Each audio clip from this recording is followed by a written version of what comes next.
Welcome to Sacred Things. This series of videos is dedicated to sharing truths that the Lord made real to me and helped me to live out as I went through the devastation of sexual sin in my marriage. I call them sacred because they came to me as I cried out to God for the wisdom I so greatly needed during that difficult time. My desire is that you will find hope, direction, practical answers, and spiritual insight into how to deal with and live with a man addicted to sexual sin.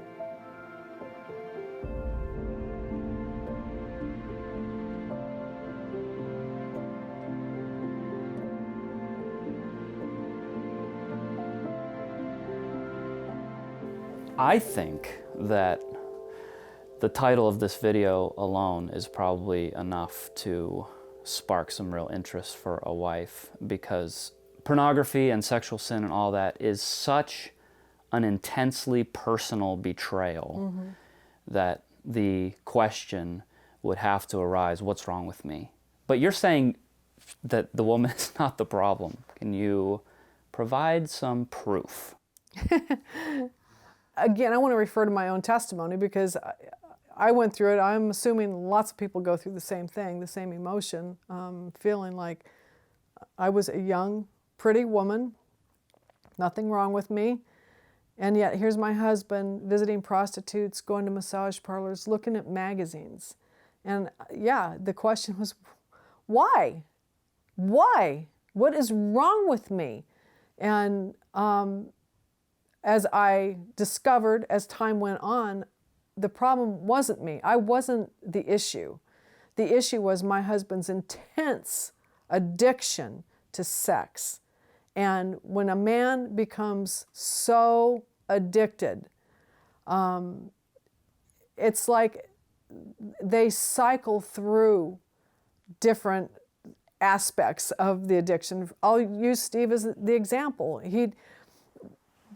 How do you even talk about this stuff? It's just very difficult. One week it would be Asians. The next week it would be blondes. The next week it would be brunettes. The next week it would be whatever. It would just be this thing of variety for some men. The other thing is just, Steve used this example in his book, I believe, in Sexual Idolatry. He used the example of guys in the fast lane sexually. And they just are so addicted to out of the normal sex. So your little cute wife at home just is not what they are watching on the internet. Yeah, but if she was that person, would he then be okay? Temporarily. It still wouldn't be enough. That would run out. Again, I'll refer to my own testimony. My husband, I didn't share this in my testimony, I didn't go this far in depth in my testimony about this, but I shared that I actually got involved with other people with him. And that was, for him, heaven on earth for about a month. And then I found out he was going to massage parlors and prostitutes. It still wasn't enough. Never enough. It's never enough. And it had nothing to do with me. I was not his problem. The problem was the level of lust in him, and the fantasy life in him was so over the top. And a single person is not enough to satisfy that beast. I could be drop dead gorgeous, which I wasn't, but if he had drop dead gorgeous babes around him, eventually that would not be enough. It's not me. I wasn't his problem. The problem was in him, and the problem was he just unleashed this lust and fantasy life in himself. And so, yeah, that's why they do it. That's why you may feel like you're not enough, but that's not true. If he were living in not the fast lane, but the normal, slow lane with his wife, the wife of his youth, as life should be, it's exhilarating. It is awesome. the way it's supposed to be between a man and a woman is tremendous. But for him to go from the fast lane, out of all that fantasy, all that lust, all that drivenness, all of that, he's got to go from that over here. It takes time. Yeah, I was wondering what you would say to a woman who she's maybe thinking about getting surgery, or she's thinking about buying certain lingerie that she thinks is going to excite her husband, or doing certain things, learning things about sex in order to satisfy. What kind of damage is that going to do then? Well, it comes in levels. It really depends on the guy and how deep he is into it. I would say this. I'd start off by saying this, that if you are contemplating pornography to spice things up, that is like you couldn't do a worse thing. Basically what you're doing is you're approving of his lustful, fantasy-filled life. You're saying, go for it. And that's exactly what he's going to do. He's going to go for it, and he's going to leave you in a trail of dust. Lingerie, if you and your husband were in the slow lane, would be fine.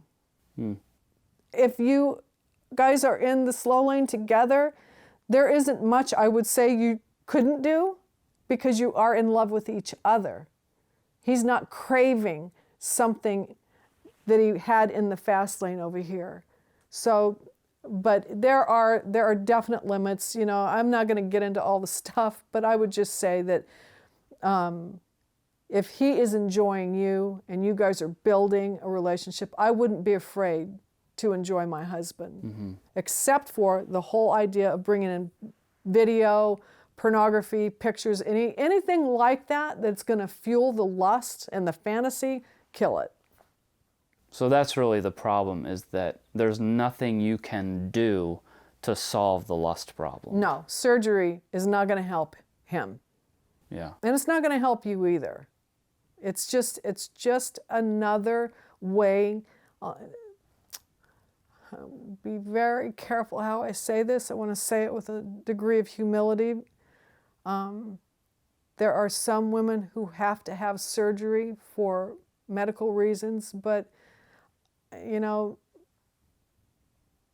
is it's a personal thing. It's a very personal thing to get surgery. But if you're using surgery as a method to turn his head back to you, you are going to be very disappointed, because that is not the problem. You are not his problem.